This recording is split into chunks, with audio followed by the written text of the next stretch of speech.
Hello மக்களே, செந்தில் பாலாஜி உடல்நிலை நிலவரம் என்ன? காலையிலே வெளியான பரபரப்பு தகவல். நெஞ்சுவலி காரணமாக மருத்துவமனையில் அனுமதிக்கப்பட்ட முன்னாள் அமைச்சர் செந்தில் பாலாஜிக்கு மூச்சு விடுவதில் சிரமம் ஏற்பட்டுள்ளதாக நேற்று இரவு தகவல் வெளியான நிலையில் அவரின் உடல்நிலை தற்போது தேறி வருகிறது தகவல் வெளியாகியுள்ளது. சட்டவிரோத பண பரிமாற்றம் வழக்கில் கடந்த ஜூன் மாதம் அமலாக்கத்துறை அதிகாரிகளால் திமுக முன்னாள் அமைச்சர் செந்தில் பாலாஜி கைது செய்யப்பட்டார். கைது செய்யப்பட்ட அன்றே நெஞ்சில் வலியால் செந்தில் பாலாஜிக்கு நெஞ்சுவலி ஏற்பட்டு உடனடியாக அரசு மருத்துவமனையில் சேர்க்கப்பட்டார். பின்னர் அவருக்கு இருதய அறுவை சிகிச்சை மேற்கொள்ளப்பட்டது.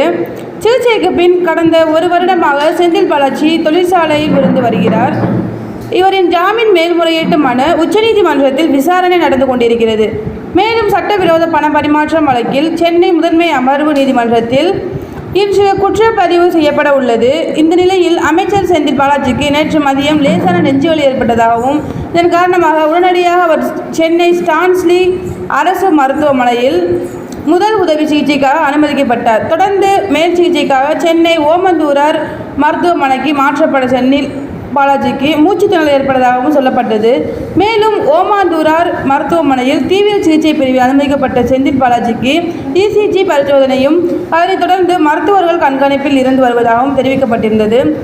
இந்த நிலையில் செந்தில் பாலாஜியின் உடல்நிலை சற்று முன்னேற்றம் அடைந்துள்ளதாக மருத்துவமனை வட்டாரத்தில் தகவல் வெளியாகி உள்ளது. தேங்க்யூ.